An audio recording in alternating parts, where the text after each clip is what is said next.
and studied like thousands of hours over. He is one of the most intelligent men that's undercredited because of a lot of the things that the mistakes that he's made. And he's intense. He is one of everything that we just talked about for the last whatever amount of time. He just said exactly what we just said this whole time, and he had one of the strongest cultural alignments ever.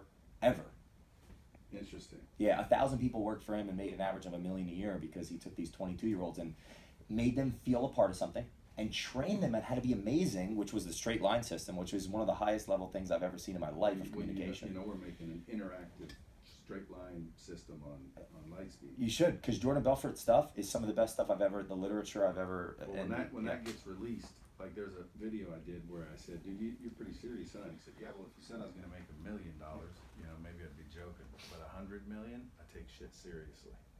He's meticulous. He's one of my favorite humans, and he's really, really, really undervalued. He has a bad rap, man. Yeah, some people would say your favorite human screwed a bunch of people out of money. Totally, and there's a metaphor there.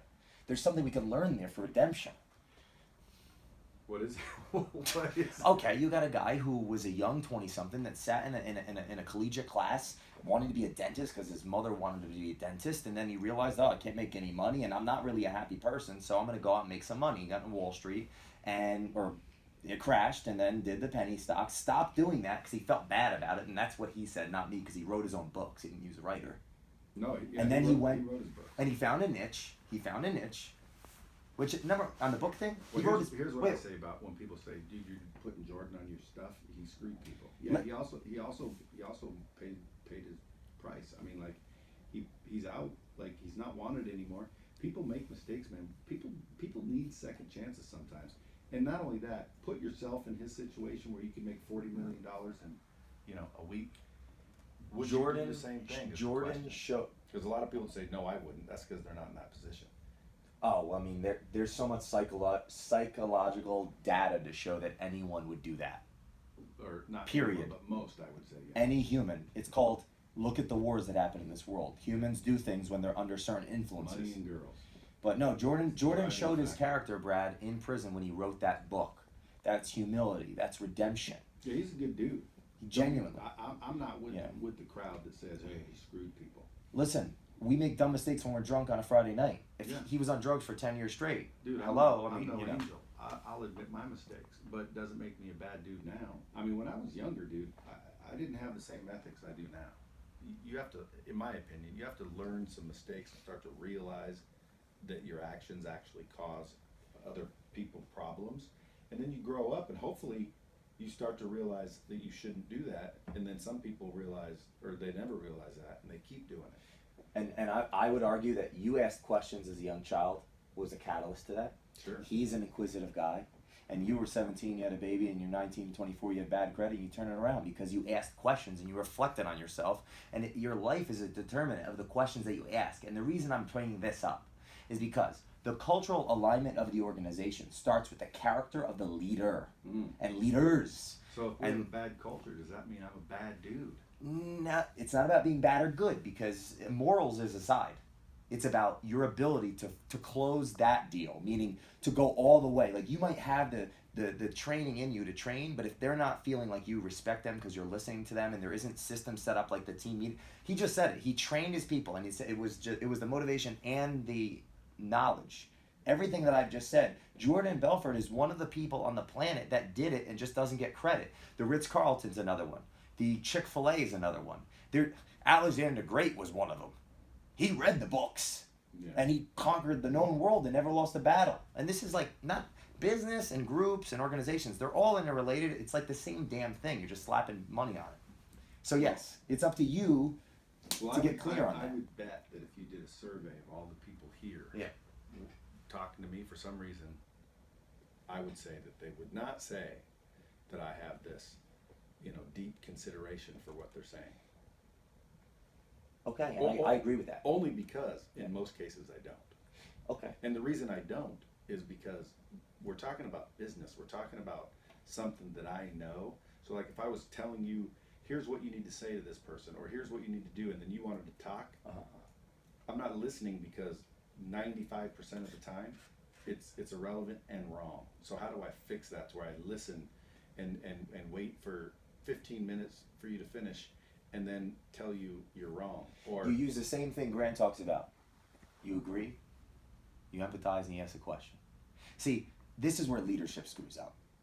The sales training that you work so damn hard on to get customers is what you need to use with your employees. So you have to genuinely listen. You can manipulate people in this world if you understand enough about the mind. Okay, people have done that very well. You have to genuinely say, you know what? Maybe business doesn't have to be mutually exclusive with success and caring for my people, like on that level. Maybe you could have both, and maybe every Sunday when people show up to different churches and right, and I'm not they have different belief systems. People are showing up there voluntarily, and yet they're not coming to work and they're getting paid. That says that this world has a corporate cultural issue.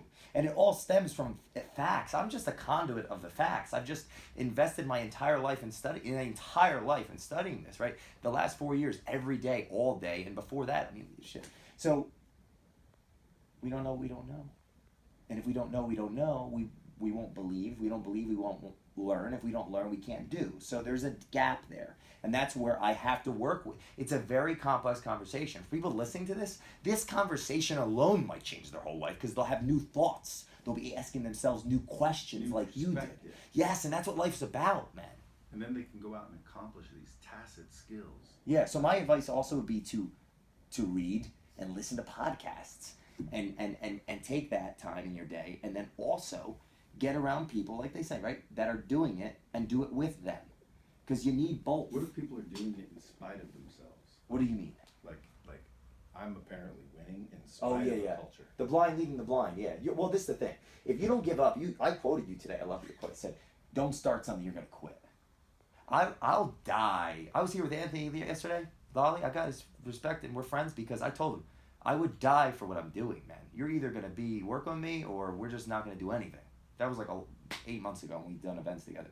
If you don't give up on something, even if you don't know what the hell you're doing, but you have the character to get you there, because talent is irrelevant. It's character that gets you there and keeps you there. You're going to win, and you're going to get people that say, oh, this guy Brad's a good guy. I'm gonna work with him. This is the issue, though. Well, again, I think people think I'm a good guy. Wouldn't you say, Mandy? And Zach would, but they would also agree that I don't necessarily listen tenderly. People love the old BL. I don't listen tenderly to people. Does it need to be tenderly? Oh, dude, you're hard not to like. I'll tell you that much. Yeah, but I don't know how to listen tenderly to nonsense. That's something that we would work through together. Like for example, a salesman walks in and says, oh, the customer left, and I say, well, why'd you let him leave?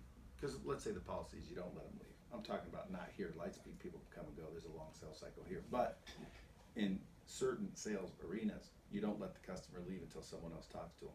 So this person let the customer leave. Now, when I say, why'd you let the customer leave? And they start giving me a story, am I supposed to tenderly listen to the story and then say, I understand, I agree that that's a great reason. However, as you know, the policy is to don't let them leave, and you did, and this is the third time, so get the fuck out of here. Let's say that you use that approach versus telling them off. Which approach, if you're in their shoes, would you need to hear to give you an opportunity to grow? Well, not telling them off. Okay, so that's what most told bosses off. do I know, without even doing it. I was told off many times. And that's why you own a company now. If you want all your great people to leave you and start their own companies, keep doing that. And we have friends in this mutual space. Say that again. If you want people that work for you to leave and start their own company, keep doing that. And we have friends in this space. Yeah, see, that's where I was driving towards, because people out there build companies, they don't realize how important culture is. See, I started realizing it 2, 3, 4 years ago, and I keep being interested in figuring out how to do it. Because we've got the foundation. I'm thinking, where's the people that care? Like, where are they? Because I have some, but I want the kind of culture where we police each other. Like, I can hire someone that's like what I call an interloper. You should read my handbook. You'd get a kick out of it. 100%. You have one here? Yeah, you'd get a kick And out I'll of even it. give a testimonial. I like it. Well, you might even use it in your journeys and your travels as far as showing companies what a kick-ass employee handbook looks like. I wrote it word for word. But anyway. Oh, I love that. That's amazing.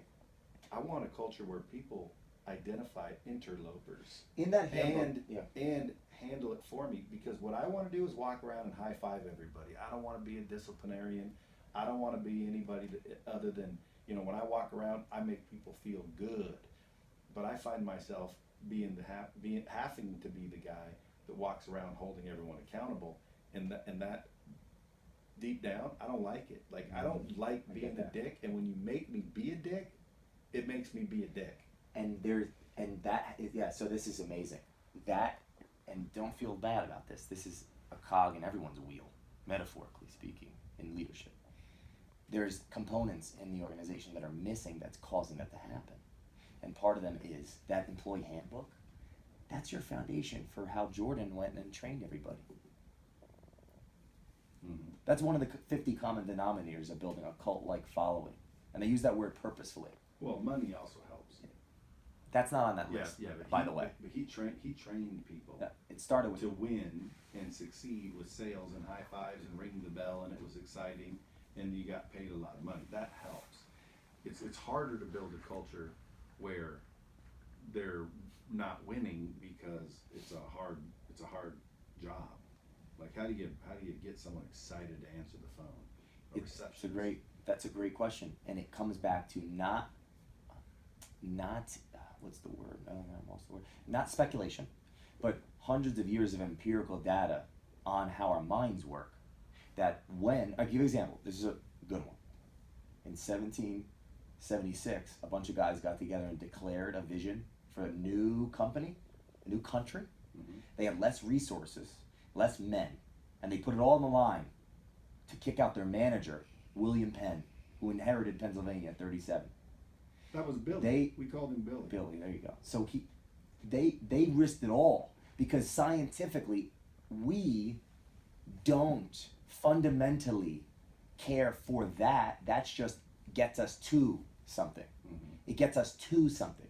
So there's a lot of people out there having these conversations about these topics that are, quite frankly, ignorant to the empirical data on this, and they are the blind leading the blind, and somebody has to say something about it. God, holy schmoly, there's some passion right frustrating. There. Well, come on, look at the world we're living in here. Hey, Jay Doran, you gotta go follow this guy. It's like a Joe Rogan show. Yeah, well, Brad Lea, it's better. Yeah, well, shit, one of these days. I am rated the #1 podcast on earth. I love the over branding. 7 billion downloads per episode. Holy moly! So literally everyone on earth is going to hear what you have to say. Oh, that would be beautiful. If that were the case, what's the one thing you would want the whole world to know about Jay Doran? Culture matters. Culture matters. I got it on my head. Can they see it? I got that's a haircut. It says CM. I see that. Yeah, I did that for you. I got a barber. So in that particular case, clippers matter. Don't they? Yeah, man, it's great. Folks, listen. It's been a wonderful episode. I'm gonna figure out how to get my culture right, and I'm gonna bring you back for another episode so we can talk about talk about the empirical data. Yeah, and if people want to send in questions of things, we could cover them the next time. So that way, if this was the beginning of a conversation, so the viewers can really get like how-tos, because they'll never, they may never meet me or never touch me, but then let's do this. Let's have you guys listening that you want these questions answered on another episode. Send them to Jay. That way he can compile a list of questions, and when you come back, we'll answer every single one of them. Because if you send them to me, especially in my DM, they get lost. Like I don't know how to go back, and I went back like an hour and tried to find a phone number or an email someone sent me. Really? And I couldn't find it. It was under hundreds of other ones, and it's really difficult. And it's like, so send those questions to Jay now. Yeah. Where do they find you? Yeah. At Jay Doran. Yeah, or just Facebook personal. I'm really active on there. I'll respond to you. Jay Doran, JAYDORAN. YouTube, there's 710 videos. I know you're not sending anything there, but like if you want to continue this conversation with yourself in your car or whatever, same name, Jay Doran. Send me it on Facebook actually, the questions, Jay Doran, or on Instagram, Jay Doran or J_culture matters. And you just answer people. Oh heck yeah! See, that's like free consultation, folks. Yeah, I mean, let me tell you how important culture is. If I had the culture I want, we'd already be $1 billion company. And someone would be answering all those messages because they were in alignment with you on a holy amount of percent. Yeah, and not only that. I mean, at least I recognize it. Like for 18 years, I thought vision, mission, culture, stupid, corporate, dumb, lame, not necessary. Only till What made you realize that? Well, because if everyone doesn't know where you're going, you know, how did they row in the same direction? So I think I just matured a little bit and started to realize some things and stop thinking, you know, that I knew everything. At the end of the day, you know, the more I learn how much I need to learn. You know what I'm saying? Socrates said that. Well, Brad Lea said that. I just fucking did, not knowing he did. Because So you're great amazing. minds think alike. Yeah, I'm Plato then. That's right. Well, anyway, folks, go follow this cat, Jay Doran. Go check him out on Facebook. Get your questions answered. Share and like this podcast. And make sure you tune in to this season. And Season 2, we've got Nicole Arbor coming up. We've got Jay Belford coming up. We just had Anthony Lawley. We just had Jay Doran.